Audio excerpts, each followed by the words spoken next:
కాలేజీలకు సంబంధించి పీపీపీ విధానాన్ని వ్యతిరేకిస్తూ ప్రతిపక్షం చేసిన యాజిటేషన్ ఏదైతే ఉందో ఒక ఉద్యమం భారీ స్పందన అయితే వచ్చింది. ప్రజలు బాగానే స్వచ్ఛందంగా వచ్చారు, మెడికల్ విద్యార్థులు కూడా పాల్గొన్నారు.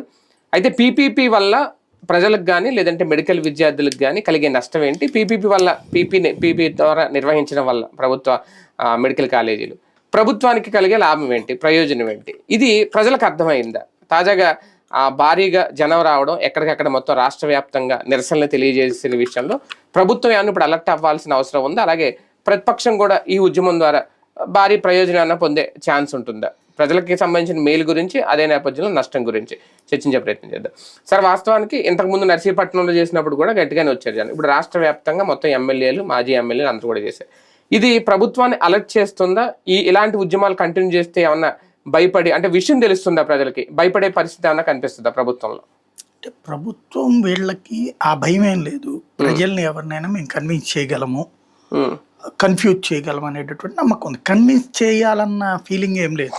వాళ్ళు కన్విన్స్ చేయాల్సింది వాళ్ళ పార్టీ కార్యకర్తలు, వాళ్ళ పార్టీ సానుభూతి పరులు. మిగతా వాళ్ళని కన్ఫ్యూజ్ చేస్తే సరిపోతుంది. అది వాళ్ళకి ఎదుటి వాళ్ళు ఏమనుకుంటారు అనేటటువంటి ఫీలింగ్ ఏముండదు. ఎదుటి వాళ్ళు ఏమనుకోవాలో వీళ్ళు డిసైడ్ చేస్తారు.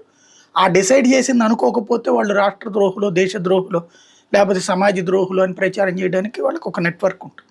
కాబట్టి ఆ భయం ఏం లేదు, వాళ్ళు ఏమీ ఆగేదేమీ లేదు. ఇప్పుడు ఫర్ ఎగ్జాంపుల్ అదే రహేజా అనే సంస్థకి 99 పైసలకే భూమి ఇచ్చారట. మనం టాటాకి ఇవ్వడానికి తప్పుపట్టం, అగ్నిజెంట్కి ఇవ్వడానికి తప్పుపట్టం. ఎందుకంటే దానివల్ల అవి కొన్ని కంపెనీలు వస్తాయి. ఇవి రహేజా అనేది ఏంటది, రియల్ ఎస్టేట్ వ్యాపారం, బిల్డింగులు కట్టి అద్దెలకి ఇస్తుంది. వాడికి 99 పైసలకి ఇవ్వడం ఏంటి?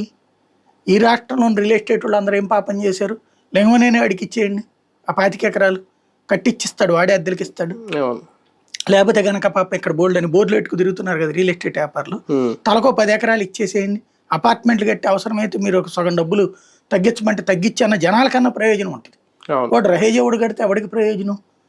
ఇప్పుడు మన రాష్ట్రంలో ఉన్నటువంటి రియల్ ఎస్టేట్ వాళ్ళు అందరిని పిలిచి వైజాగ్లో తలకొక 10 ఎకరాలు ఇస్తానరా అంటే 10 ఎకరాల్లో డెవలప్ చేసి ప్రభుత్వానికి ఇస్తారు. ఇంకా ఎదురుగుండా తక్కువ రేటుకి వీళ్ళు అపార్ట్మెంట్లో ఫ్లాట్లు అయినా నమ్మొచ్చు, లైక్ హౌసింగ్ బోర్డు టైప్లో. కానీ మన హౌసింగ్ బోర్డు ఎవరిని కానీ మనకు సంబంధించిన వ్యాపారస్తులు కాకుండా తీసుకెళ్ళి రహేజా వాడికి 99 పైసలకి ఇవ్వడం ఏంది నాకు అర్థం కాలేదు. అక్కడ దాన్ని చాలా గొప్పగా ఇదేదో పెట్టుబడులు వస్తున్నట్టు వాడు వచ్చి బిల్డింగ్ ఆడు కట్టుకుంటే మనకేది పెట్టుబడి నాకు అర్థం కాలేదు. అది నడిచిపోతుంది, అట్లా ప్రచారం చేయగలరు. ఇది అంతే. మెడికల్ కళాశాలల్లో జగన్ చాలా క్లియర్గా తను ఓపెన్గానే చెప్పాడు. అప్పుడున్న అధికారులు ప్రాక్టికల్గా చెప్పింది ఏంటంటే, మనకి ఆరోగ్యశ్రీ అనేటటువంటి ఫీజు రియంబర్స్మెంట్ అనేది అవసరం. అది లేకపోతే మన రాష్ట్ర ప్రజలు పేదలకి చదువుకి దూరం అవుతారు, వైద్యానికి దూరం అవుతారు. అలాగని అదేమవుతున్నది, రోజు పోయే కొద్దీ ప్రభుత్వానికి ఒక భారం అవుతుంది. ఒక 250 కోట్ల రూపాయల నుంచి 350 కోట్లు నెలకి ఖర్చు అవుతుంది. నెలకి 350 కోట్ల రూపాయలు ఖర్చు అన్నప్పుడు ప్రభుత్వానికి ఇబ్బంది అయ్యి క్రమంగా అది భవిష్యత్తులో మన వచ్చే ప్రభుత్వాలు ఎత్తేసే పరిస్థితి వస్తుందని భయపడ్డాడు జగన్ కూడా. ఎందుకంటే క్రమంగా ఆదాయం తగ్గుతోంది, వ్యయం పెరుగుతున్నప్పుడు మనం ఈజీగా వదిలిపడేసే ఏంటంటే ఎవడు అడగలేని ఈ ప్రజలు ఫీల్ అవుతారు, కానీ మీదకొచ్చి చేయలేరు. ఇప్పుడు జీతాలతో ఇదైతే కోర్టుకు వెళ్తే చట్టాల ప్రకారం జీతం ఇవ్వమంటారు, లేకపోతే బిల్లుల గురించి కోర్టుకు వెళ్తే ఇవ్వమంటారు. ఆరోగ్యశ్రీకి నువ్వు డబ్బులు కట్టవా ఏళ్ళు అని చెప్పేసి ప్రభుత్వానికి చెప్పలేదు, కోర్టు ఆదేశించలేదు. కాబట్టి సంక్షేమ పథకాల విషయంలో కోర్టులు జోక్యం చేసుకోలేదు. అది రేపొద్దున రద్దు చేస్తారు, దానికి మనకు కన్సర్న్ ఉండాలి. ఇప్పుడు వీళ్ళిద్దరికీ ఉన్న తేడా ఏంటంటే, పెద్దవాడికి సంబంధించినటువంటి కన్సర్న్, వాడికి ఏదన్నా రూపాయి మనం ఫ్రీగా ఇచ్చినా, వాడికి చీఫ్గా ఇచ్చినా, వాడు ఏదో ఒక కంపెనీ పెడతాడు, వాడి ద్వారా 10 మందికి ఉద్యోగాలు వస్తాయి అనేటటువంటి రూట్ ఏమో చంద్రబాబుది. రాజశేఖర రెడ్డి కానీ రాజశేఖర రెడ్డి బిడ్డ Jaganmohan Reddy style of functioning ఏంటంటే, ఫస్ట్ పేదవాడిని చూద్దాం మనం, పెద్దవాడు ఆటోమేటిక్గా వస్తాడు, మన దగ్గర వనరు ఉన్నప్పుడు ఆడే వస్తాడు. పైగా వాటిని తీసుకురావడానికి సంబంధించినటువంటి నెట్వర్క్ అది సపరేట్గా చేసుకుంటూ వెళ్ళిపోవాలి. లైక్ అదానీలు, అంబానీలు ఇట్లాంటి వాళ్ళతో మాట్లాడితే వాళ్ళే వస్తారు, వాళ్ళకి ఆఫర్ ఇస్తే వాళ్ళు వచ్చి పని చేసుకుంటారు. అదొక పని, అది మనం జస్ట్ ఒక ఫెసిలిటేటర్, లైక్ ఏ రియల్ ఎస్టేట్ బ్రోకర్ ప్రభుత్వం అనేటటువంటి. అంతే తప్పించి మనం నేరుగా దాంట్లో ఎంటపడి ప్రచారాలు చేసుకుంటూ చేయాల్సిన అవసరం లేదన్నది అతని యాటిట్యూడ్. అతని టైంలో అట్లాగే వచ్చినాయి కదా కంపెనీలు కూడా. అదే సందర్భంలో ఈ రెండవది పబ్లిక్ డైరెక్ట్ ఆబ్లిగేషన్ అన్నటువంటి దాన్ని ప్రభుత్వం నెత్తినేసుకుంటుంది. ప్రతి ప్రభుత్వం కూడా మేము గవర్నమెంట్ స్కూల్ పెట్టాము, లేకపోతే గవర్నమెంట్ స్కూల్లో మంచినీళ్ళ పెడుతున్నాము, లేకపోతే ఇంకోటి చేస్తున్నాము, లేకపోతే అక్కడ ఓడవడానికి మనిషిని పెట్టాం, ఇదే గొప్పగా చెప్పుకునేటటువంటి సిచ్యుయేషన్ తప్పించి గవర్నమెంట్ స్కూల్స్ డెవలప్మెంట్ అనేటటువంటి దాంట్లో ఎంత చేసినా మనం గవర్నమెంట్ స్కూళ్ళ నుంచి అవాయిడ్ అయ్యి యువతలకు వచ్చేసింది. పేదల్లో కూడా ఒక వర్గం, పేదల్లో నిరుపేదలు మాత్రమే గవర్నమెంట్ స్కూల్ డిపెండ్ అవుతున్నారు. ఇటు ఎగువ పేదలు అంటే మధ్య తరగతికి తక్కువ, పేదరికానికి ఎక్కువ, ఆ మధ్యలో ఉన్నటువంటి వర్గం ఈ గవర్నమెంట్ స్కూల్స్ కాకుండా ఏరియాలో ఉన్న ప్రైవేట్ స్కూల్స్కి డిపెండ్ అవుతుంటుంది. అట్లాగే పైన వాటికి వెళ్ళేది మధ్యతరగతి. వీళ్ళని అకామిడేట్ చేయడం కోసం అతను ఈ ఫీజు రియంబర్స్మెంట్ అన్నది రాజశేఖర రెడ్డి తీసుకొచ్చింది. ఈ పేదలు ఇదనేటటువంటి, లేకపోతే అసలు బీకామ్లు బీటెక్లు ఈ చదివేటటువంటిది ఉంది. ఇప్పుడు నాతో పాటు 10th చదివిన వాళ్ళు అనేక మంది ఇంటర్మీడియట్ మానేశారు, ఇంటర్మీడియట్ చదివిన వాళ్ళు డిగ్రీ మానేశారు, డిగ్రీ చదివినటువంటి వాళ్ళు మానేశారు. ఏంటయ్యా అంటే ఆ రోజున నేను ప్రత్యక్షంగా చదివింది నా వయసులో, నేను చదువుతున్నప్పుడు, నేను ఉద్యోగాలు చేస్తున్నటువంటి సందర్భంలో ఫస్ట్ ఒక ఛాన్స్ ఇస్తారు గవర్నమెంట్ స్కూల్లోను గవర్నమెంట్ కాలేజీ తల్లిదండ్రులు. ఆ తర్వాతని ఛాన్స్ ఇయ్యరు వాళ్ళు. ఓసారి పోయిన తర్వాత ఇంకొకసారి గట్టిగా బతిన్లాడితే ఇస్తారు, లేదంటే షాపులో పని చేయి, లేకపోతే కూలికి ఇంతే. ఆ రోజున అట్లాగే పోయినాయి, అనేక జీవితాలు అట్లాగే మారిపోయినాయి. అదే ప్రైవేట్ ట్యూషన్కి వెళ్ళాలంటే కూడా నానా తిప్పలు పడ్డటువంటి, ట్యూషన్కి వెళ్ళాలంటే నాన్న కొంచెం ఎక్కువ కష్టపడాల్సిన పరిస్థితి. ఆయన నెలకి 10 రోజులు క్యాంపులు వెళ్ళేవాడు, 20 రోజులు వెళ్ళేవాడు, 20 రోజులు ఆయన 25 రోజులు వెళ్ళేవాడు. ఆయనకి నాకు తెలిసిన తర్వాత మా నాన్న నెలలో 5 రోజులు 6 రోజులు చూడగలిగేవాడు ఇంట్లో. అన్ని రోజులు ఆయన తిరగబట్టి అక్కడ భోజనం మానుకునేనో, అక్కడ టిఫిన్ మానుకునేనో, ఏ పనిలో తిని ఆ డబ్బులు మిగిల్చి మాకు కట్టినటువంటి వాడే కదా. కానీ ఆయన చెప్పుకోలేదు ఎప్పుడు, నేను ఇట్లా మీకోసం ఇట్లా చేశానని చెప్పేసి. కానీ ఎక్కడి నుంచి వస్తుంది ఆయనకి? ఆయన షాపులో గుమస్తాగా చేసినప్పుడు ఆ షాప్ వాళ్ళు సరుకు అమ్మారు, ఆ సరుకుకు సంబంధించిన డబ్బులు కలెక్ట్ చేసే ఉద్యోగం చేస్తున్నాడు. ఆయనకి ఎక్కడి నుంచి వస్తాయి డబ్బులు? ఆ 10 రూపాయలు 50 రూపాయలు అంటే ఆ ట్రిప్కి వెళ్ళొచ్చినప్పుడు ఇచ్చేవాడంటే ఏంటంటే ఆ తర్వాత ఆ లెక్కలు రాసినప్పుడు, నేనే కూడినప్పుడు, ఇంటర్మీడియట్ డిగ్రీ వచ్చినప్పుడు చదివినప్పుడు నాకు అర్థమైంది ఆయన అక్కడ 50 రూపాయలు టిఫిన్ చేశాడంటే చేసి ఉండలేదు, ఈయన ఇక్కడ చూస్తే మనిషి ఆరోగ్యాన్ని బట్టి నాకు అర్థమైంది. అది ఆనాటి పరిస్థితి. అదే ఫీజు రియంబర్స్మెంట్ వచ్చాక ఎత్తుక్కోవాల్సిన పని లేకుండా పోయింది కదా, డైరెక్ట్ గా చదువుకోగలిగారు కదా.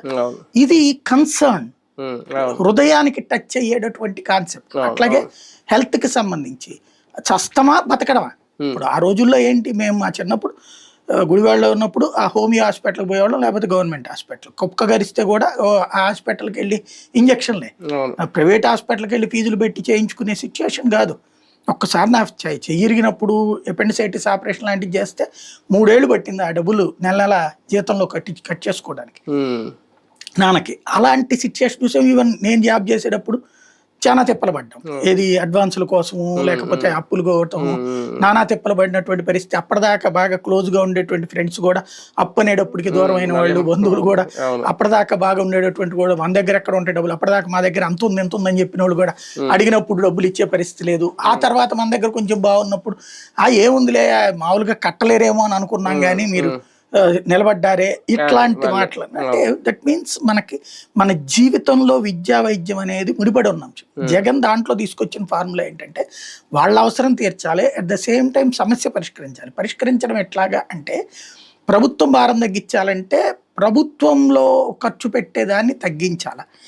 ఎలా? అలాగని ఆపరేషన్స్ తగ్గిద్దామా, ట్రీట్మెంట్లు తగ్గిద్దామా కాకుండా గవర్నమెంట్ హాస్పిటల్ అని ఈ మొక్కని మనమే దాదాపుగా 5-6 ఏళ్ల డిబేట్లలో ఎన్నోసార్లు మాట్లాడాం. దాన్నే చూసి అతనికి ఎవడన్నా ప్రపోజల్ ఇచ్చాడా, లేకపోతే అతనే విని చేసుకున్నాడా మనకు తెలియదు. బట్ ఈ ప్రపోజల్ని అనేక సార్లు నేనే ప్రస్తావించా. గవర్నమెంట్ హాస్పిటల్ని కూడా డెవలప్ చేయండి, ప్రైవేట్ హాస్పిటల్ ఈ గవర్నమెంట్ డాక్టర్లే వెళ్ళి ఆపరేషన్ చేసి ఆపరేషన్కి 10,000 25,000 తీసుకుంటున్నారు. ఆరోగ్యశ్రీ ఫీజు డబ్బులు ప్రైవేట్ హాస్పిటల్కి ఇచ్చి వాళ్ళ దగ్గర నుంచి వీళ్ళకి నజరానా తీసుకోవడం బదులు ప్రభుత్వ ఆసుపత్రులను అవసరమైతే ఇంకో 2-3 బిల్డింగులు కట్టుకుందరు కానీ మీ చేతిలో డబ్బులకి ఏం ప్రాబ్లం లేదు కదా. ఆరోగ్యశ్రీకి కట్టే డబ్బులతో ఇక్కడ బిల్డింగులు కట్టుకోవచ్చు, లేకపోతే ఇక్కడే ఉన్నటువంటి వాటిని వినియోగించుకోవచ్చు. మీరు ట్రీట్మెంట్ చేస్తూ ఉంటే ఇక్కడ దాంట్లో అక్కడ ₹1,00,000 2 లక్షలు అయ్యేటటువంటిది ఇక్కడ 50,000తో అయిపోతుంది. మందులే కదా ఇక్కడ అవసరమైనటువంటిది, మిగతా అది అకామిడేషన్. ఇప్పుడు దాంట్లో ఏంటి అకామిడేషన్, ఏది బెడ్ కింద ఇవన్నీ ఉంటాయి, ఇక్కడ అంత ఇవన్నీ తగ్గిపోతాయి కదా. ప్లస్ అక్కడ మెడిసిన్కి ఇక్కడ మెడిసిన్కి తేడా ఉంటుంది కదా. కాబట్టి ఆ విధంగా దాదాపు 40% కనీసం మిగులుతుంది. మామూలుగా అయితే 60% మిగులుతుంది, 40% కనీసం మిగులుతుంది. ప్లస్ గవర్నమెంట్ హాస్పిటల్ పట్ల పాజిటివ్నెస్ పెరుగుతుంది. గవర్నమెంట్ డాక్టర్స్ కి అదనపు ఇన్కమ్ అవుతుంది జీతంతో. ఇది చేయగలిగితే బాగుంటుందని నేను ఎన్నోసార్లు ప్రస్తావించాను. అది జగన్మోహన్ రెడ్డి టైంలో ఇంప్లిమెంటేషన్ చేశాడు. తను మెడికల్ చిన్న చిన్న హాస్పిటళ్ళు, లోకల్ ఏరియా హాస్పిటళ్ళు ప్లస్ ఈ పెద్ద హాస్పిటల్లో కూడా ఆరోగ్యశ్రీ తీసుకొచ్చాడు. మరి డాక్టర్లకు డబ్బులు ఇచ్చాడో లేదో నాకు తెలియదు, బట్ అది బిగిన్ చేశాడు. ఈ హాస్పిటళ్ళు ఇదేది 17 కాలేజీలు 17 హాస్పిటల్ ప్రతిదీ కూడా వచ్చినప్పుడు మాక్సిమం ఖర్చు తగ్గిపోయినట్టే కదా. మీరు చూడండి ఇవాళకి కూడా ప్రైవేట్ హాస్పిటల్లో ఒక ఊరు, ఫర్ ఎగ్జాంపుల్ ఒక విజయవాడలో చూడండి, ప్రైవేట్ హాస్పిటల్లో ఇవాళ ఓపీ అంతా లెక్కేయండి, గవర్నమెంట్ హాస్పిటల్ వాళ్ళ ఓపీ లెక్కేయండి. ప్రైవేట్ హాస్పిటల్స్లో ఏడాది మొత్తం చూపించుకున్నది చూడండి, ఇన్ పేషెంట్ కానీ అవుట్ పేషెంట్ కానీ. ప్రభుత్వ ఆసుపత్రిలో చూడండి దాదాపుగా సైమల్టేనియస్గా ఒకటే వస్తాయి. ఒక పాలు ఎక్కువే ఉండొచ్చు ప్రభుత్వ ఆసుపత్రి. ఎందుకని? ఎఫర్ట్ చెయ్యలేక చేస్తున్నారు. అది ఆ హాస్పిటల్కి అంత నమ్మకం ఉంది. మనం తిడుతుంటాం గవర్నమెంట్ హాస్పిటల్ అంటే మన దగ్గర కొంచెం బలుపు ఎక్కి డబ్బులు కొంచెం మనం ఖర్చు పెట్టుకోగలం కదా అన్న ఉద్దేశం. డబ్బులు లేనటువంటి ప్రతి ఒక్కరికి అది అక్కడే దేవుడు. సరే, స్టాఫ్ బిహేవియర్ వల్ల కొంత వాటికి నెగిటివ్ ఉంటుంది, క్లీనింగ్ విషయాల్లోనూ లేకపోతే మ్యాన్ పవర్ లేక, మోసేటటువంటి వాళ్ళు లేక, ఇట్లాంటిది ఇబ్బంది పెట్టేటటువంటి దాంట్లో ఒప్పుకుంటాను నేను. అది ఎందుకు? మ్యాన్ పవర్ లేకపోవడం, ఎందుకు డబ్బులు లేకపోవడం. అదే హాస్పిటల్కి డబ్బులు వస్తాయి. ఇప్పుడు ఆరోగ్యశ్రీ డబ్బులు ప్రైవేట్ హాస్పిటల్ ₹1,00,000 ఇచ్చేది వీళ్ళకి 50,000 ఇస్తాడు. 50,000 గవర్నమెంట్ హాస్పిటల్కి అదనపు ఇన్కమే కదా. చేతికి వస్తే వీళ్ళు ఎంత ఫెసిలిటీ కల్పించవచ్చు? 10 మంది స్టాఫ్ని రేపు పొద్దున అవుట్ సోర్సింగ్. నిజంగా చంద్రబాబు గారు తెలివైనోడైతే కనుక ఇప్పుడు ఆ గవర్నమెంట్ హాస్పిటల్లో దీన్ని డెవలప్ చేయించి, ఆయన లాంటి సాధ్యం కూడా చేయించి ఆరోగ్యశ్రీని అంతా గవర్నమెంట్ హాస్పిటల్లో ట్రీట్మెంట్ చేసేలాగా పెట్టించి, అవసరమైతే వీళ్ళకి సంబంధించిన గ్రూప్స్ ఉంటాయి వాళ్ళ చేత 4 షెడ్లు అంటే ఏమి ఇచ్చేసేసి కట్టించేయచ్చు. అంటే షెడ్ అంటే ఇప్పుడు దాని పేరేమంటారు, మన పెళ్లిళ్ళు చేసేటటువంటి కూడా ఏమున్నాయని కళ్యాణ మండపాలు పెడుతున్నారు, కన్వెన్షన్ హాల్స్ ఎట్ట కడుతున్నారు, అమెరికా గోడలు అయ్యే కదా. అట్లాంటి గవర్నమెంట్ హాస్పిటల్ దగ్గర వీళ్ళు కట్టలేరా? కావాలంటే అవుట్ సోర్సింగ్ ఇస్తానయ్యా, డబ్బులు పెట్టుకోండి అంటే వీళ్ళ పార్టీ వాళ్ళే, వీళ్ళ సామాజిక వర్గం వాళ్ళే బోర్డు పెట్టేస్తారు. అవి పెట్టేసేసి బెడ్కి ఎంత అని చెప్పి ఆ ప్రైవేట్ హాస్పిటల్ దానికంటే ఇక్కడే తీసుకుంటే వీళ్ళకి ఒక 5,000 రూపాయలు బెడ్కి ఇస్తాం, లేకపోతే నెలకి ఒక్కొక్క బెడ్కి 25,000 ఇస్తానన్నారు కూడా. ఇప్పుడు మనం ప్రైవేట్ హాస్పిటల్ ఎంత ఉంది bed per day? 3,000 rupees. Room అయితే కనుక 5,000 రూపాయలు, సింగిల్ రూమ్ అయితే కనుక 10,000 రూపాయలు, ఈ రేంజ్ లో వసూలు చేస్తున్నారు. అదేదో 1,000 రూపాయలు ఇస్తానా మీకు బెడ్, ఓ 50 బెడ్లు 100 బెడ్లు పెట్టండి మీరు అంటే, ఓ 4 బిల్డింగ్ 4 కట్టండి అంటే వీళ్ళే తీసుకెళ్లి అమర్చి మరి 3 నెలలు తిరిగేటప్పుడు కట్టేస్తారు. తెలుగుదేశానికి అనుకూలమైనటువంటి కట్టుబడేస్తారు. అట్లాగే ఈ డాక్టర్లందరికీ మీకు తలా 10,000 25,000 ఇస్తానాయా, ఇప్పుడు ప్రైవేట్ వాళ్ళకి ఎంత ఇస్తున్నాను అంతకంటే ఓ 10,000 ఇస్తానంటే కనుక ఇది మొత్తం ఆరోగ్యశ్రీ గురించి అసలు టెన్షన్ పడకుండా వెళ్ళిపోవచ్చు. అలాంటి సిస్టమ్ అతను అనుకుంది. ప్రైవేట్ ఏది గవర్నమెంట్ హాస్పిటల్స్ని డెవలప్ చేసి ప్రైవేట్ హాస్పిటల్స్ భారం తగ్గించుకుని అది అనేది దానికోసమే తీసుకొచ్చింది హాస్పిటల్. అది భగవంతుడు వారం ఇచ్చిన, దేవుడు వారం ఇచ్చిన, పూజారి వారం కూడా అన్నట్టు. ఇప్పుడు వచ్చినటువంటిది ఏంటంటే వాటికి తీసుకెళ్లి ప్రైవేట్ చేసేయడం వల్ల ఏమైపోద్ది, ఇప్పుడు ఇందులో మెడికల్ కాలేజీలో మెడికల్ స్టూడెంట్ దగ్గర నుంచి ఈ ఒక్కొక్క కాలేజీకి మినిమం 1,000 అనేది మినిమం స్టాఫ్ గవర్నమెంట్ స్టాఫ్ అవుతారు. మాక్సిమం 2,000 స్టాఫ్ అవుతారు. అవుట్ సోర్సింగ్ అన్ని కలిపితే 2,000 నుంచి 2,500 మంది స్టాఫ్ అవుతారు. అంటే 17 కాలేజీలకి దగ్గర 20,000 మంది స్టాఫ్, మినిమం మాక్సిమం 40,000 మంది స్టాఫ్, ప్లస్ దాని చుట్టూ అవుట్ సోర్సింగ్, ఇంకా ఏది డయాగ్నోసిస్ సెంటర్లు మొత్తం అంతే కదా. ఇప్పుడు మీరు ఒక ఎన్ఆర్ఐ చూడండి, లేకపోతే ఒక మణిపాల చూడండి, ఒక అపోలో చూడండి, లేకపోతే ఒక యశోద చూడండి, ఏం చేస్తారు? హాస్పిటల్లో పెట్టుకుంటారు అవన్నీ. వాళ్ళు అవి కూడా ఏం చేస్తారు? అవుట్ సోర్సింగ్ ఇచ్చేస్తారు. రిక్రూట్మెంట్ మొత్తం ఇంకా వాళ్ళే చేసుకుంటారు. గవర్నమెంట్ సంబంధం ఏముంటది? మనం వెళ్ళినప్పుడు మన దగ్గర 10 పైసలు తీసుకోకుండా ఇవ్వడం చేస్తాడు. ఇక ప్రతిదానికి నువ్వు బిల్లు. ఇప్పుడు మనం యశోదకు లేకపోతే స్టార్కు పోయాం అనుకోండి, రిసెప్షన్ దగ్గర నుంచి మనకు స్లిప్ పట్టుకుని అడిగి పోయి డబ్బులు కట్టి అది తీసుకుని ఆ స్లిప్ తీసుకుని ఇంకో చోటకి పోతే అదేదో గవర్నమెంట్ హాస్పిటల్ కంటే ఎక్కువైంది. ఒకప్పుడు గవర్నమెంట్ హాస్పిటల్ ఇట్లాగా ఉన్నాయని ప్రైవేట్ హాస్పిటల్కి పోయారు. ఇప్పుడు ప్రైవేట్ హాస్పిటల్ అంతకంటే ఎక్కువైపోయాయి, అయ్యే గవర్నమెంట్ హాస్పిటల్గా మారిపోయింది. ఇవన్నీ ఇక్కడ వీళ్ళు ఆలోచించుకోవాల్సినటువంటిది ఏంటంటే, ఇప్పటికైనా జగన్ని తిట్టడము, జగన్ తెచ్చాడు కాబట్టి చెడగొట్టడం, లేకపోతే రాజశేఖర రెడ్డి పేరే గుర్తుండిపోతుంది అనుకోవడమో కాకుండా నువ్వు అంతకంటే అప్డేటెడ్ చేయి. ఇప్పుడు నువ్వు మండల వ్యవస్థ ఇచ్చాను నేనే గొప్ప అని చెప్పి దశాబ్దాల తరబడి చెప్పుకుంటున్నావు కదా, సచివాలయ వ్యవస్థ దాకా ఎందుకు పిసికిపోతున్నారు మనం అంటే అంతకంటే గొప్ప వ్యవస్థ.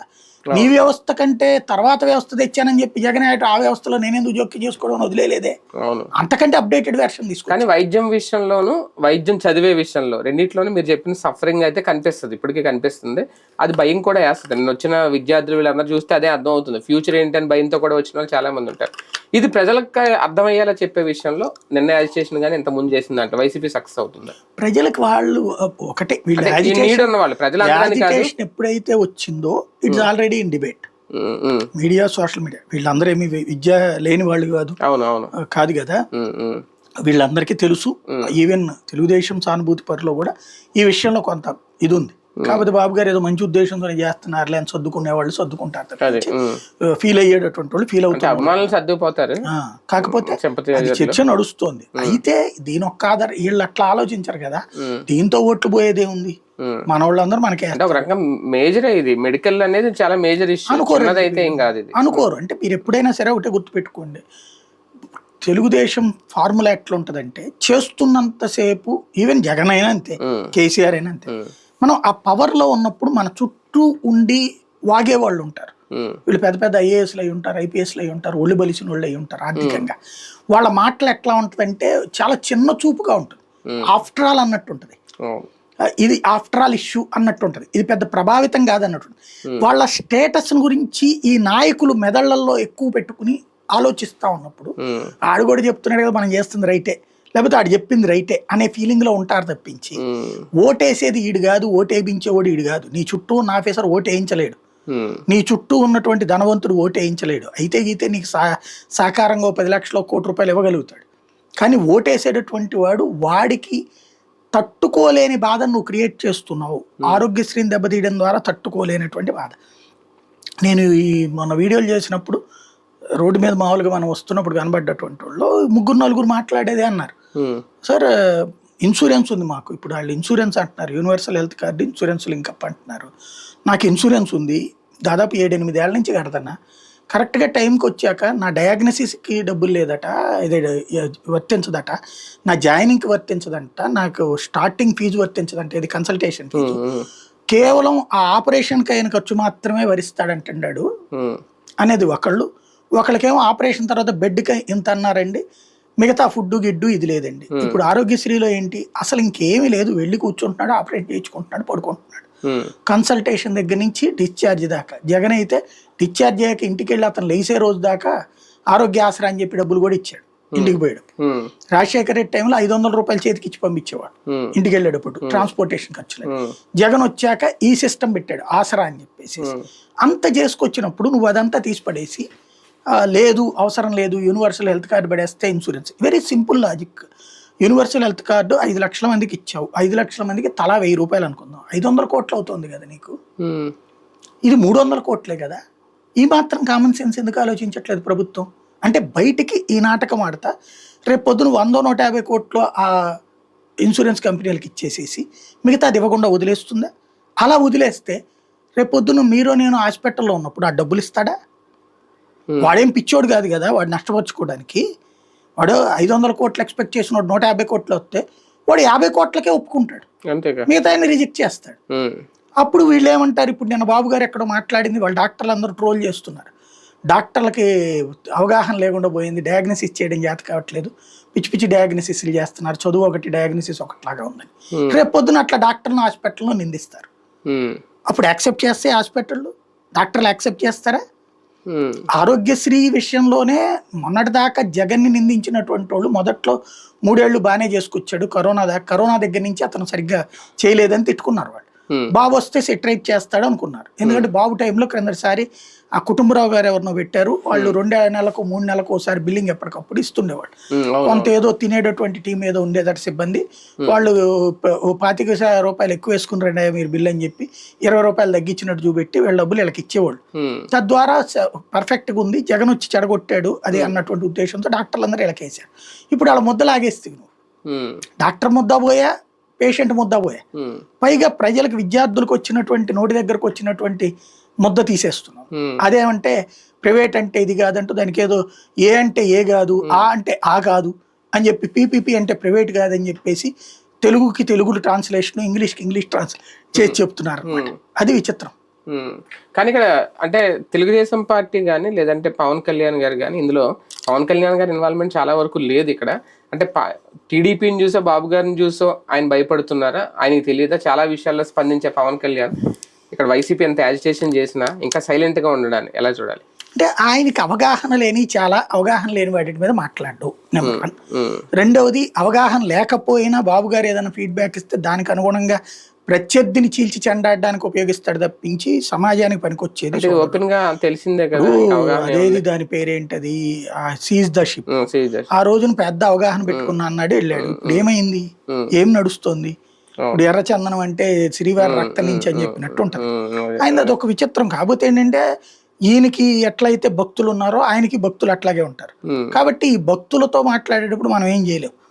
బేసిక్ సమస్య ఏంటంటే ఆయనకి సొసైటీ మీద కన్సర్న్ అనేది. ఈయన కూడా మేబీ ఈ రూట్లో ఆలోచించేవాడేమో. అంటే 10 రూపాయలకి మన మీద ఆధారపడాలి తప్పించి మనం వాళ్ళని స్వేచ్ఛగా. ఇప్పుడు సింపుల్ లాజిక్, చంద్రబాబు నాయుడు ఏం ఆలోచిస్తాడంటే నీలో అవసరం బాగా పిండికిపోయి నువ్వు బాగా ఆకలేసిన తర్వాత 5 రూపాయలు భోజనం పెడితే హ్యాపీ అనేటటువంటి రూట్ ఆలోచిస్తాడు. అసలు భోజనం అవసరం అక్కర్లేదు అన్నటువంటి రూటు అతను ఆలోచిస్తుంది. భోజనం తనకి తాను సంపాదించుకుంటాడు. ఇప్పుడు ఆరోగ్యశ్రీ ఫీజు రింబర్స్మెంట్ ద్వారా మన జీవితంలో అయ్యేటటువంటి ఖర్చులో దాదాపు హాఫ్ తగ్గిపోయింది. అలాగే ఉచిత ఇల్లు, ఈ 3 రాజశేఖర రెడ్డి ఫార్ములా, ఈ 3 సక్సెస్. రాజీవ్ గృహకల్ప, ఇందిరమ్మ ఇల్లు, అట్లాగే ఆరోగ్యశ్రీ ఫీజు రింబర్స్మెంట్, ఇటు వల్ల ఏమైపోయింది, మన నిత్య జీవితంలో పేదవాడికి సంబంధించిన ఖర్చులో సగం పడిపోయింది. ఆ సగం మిగిలినట్టే కదా, అదే కదా జీవన ప్రమాణం ఎదుగుదలకి ఉపయోగం అన్నటువంటిది. వీళ్ళు ఆ రూట్లో ఆలోచించట్లేదు. ఇప్పుడు దీంట్లో ఉన్నటువంటిది అయినా ఎడ్యుకేషన్ విషయంలో ఫీజు రింబర్స్మెంట్ ఆయనకి తెలీదా? లేదా తెలియదు అంటే కనుక ఆయన ముందు అసలు వాళ్ళ ఎమ్మెల్యేలతో కూర్చుని మాట్లాడాలి. ఇప్పుడు చంద్రబాబు గారు ఇవాళకి కూడా నిన్న అదేది రాయచోటికి పోయి కూడా ఆ సభతో పాటు వాళ్ళ కార్యకర్తలతో మాట్లాడుతున్నాడు. లోకేష్ వాళ్ళ కార్యకర్తలతో మాట్లాడుతున్నాడు. వాళ్ళ నాయకులు ఫీడ్బ్యాక్ తీసుకుంటున్నాడు, నిరంతరం తీసుకుంటున్నాడు. పవన్ కళ్యాణ్ గారు ఫీడ్బ్యాక్ ఎవరిస్తున్నారు, ఎవరి దగ్గర నుంచి తీసుకుంటున్నాడు? కాబట్టి మేబీ ఆయన ఈ విషయంలో అవగాహన లేకపోవడం కాదు, వాళ్ళ కార్యకర్తలకు నాయకులకు అవగాహన ఉండుంటది. కాకపోతే ఈ బాబు గారు చెప్పింది ఆయన నిజమని ఏది ప్రియ శిష్యుడు లాగా నమ్ముతాడు. కాస్తంత లేట్ గా బయటకు వచ్చిన జగన్ ఎఫెక్ట్ అయితే కనిపిస్తుందా ప్రజల్లో? నేను అది పబ్లిక్ పెద్దగా ఇన్వాల్వ్ అయ్యారనుకోవట్లేదు. పార్టీ యాక్టివిటీ ఘనంగా జరిగింది. అక్కడక్కడ ఎక్కడన్నా ఉంటే ఉండుండదు. వైసీపీ కార్యకర్తలు ఉంటారు, 70-80% మంది వాళ్ళే ఉంటారు. కొన్ని చోట్ల కమ్యూనిస్టులు ఇన్వాల్వ్ అయ్యారట. స్టూడెంట్స్ కూడా వచ్చారు కదా. అదే కొన్ని చోట్ల కమ్యూనిస్టులు ఇన్వాల్వ్ అయ్యారట, కొన్ని చోట్ల పేరెంట్స్ కమిటీలు వచ్చారట. పేరెంట్స్ ఈ స్టూడెంట్స్ జుడాలు, జూనియర్ డాక్టర్లు, వీళ్ళు సంఘాలుగా వచ్చారు వాళ్ళు. అది తప్పించి అంటే ఒక రకంగా ఆ వర్గాల్లో కూడా చైతన్యం అయ్యి ఉండొచ్చు కొంతవరకు. రైట్, చూద్దాం. మొత్తానికి ఒక యాజిటేషన్ అయితే కంప్లీట్ అయ్యింది. కాకపోతే పీపీపీ మీద ఎంతవరకు ఇప్పుడు ప్రభుత్వం ఏమైనా తన తీరు మార్చుకుంటుందా? ఎందుకంటే జగన్మోహన్ రెడ్డి గారు ఒక యాజిటేషన్ చేస్తే బయటకు వస్తే ప్రభుత్వంలో మార్పు వస్తుంది అనేది ఒక నమ్మకం.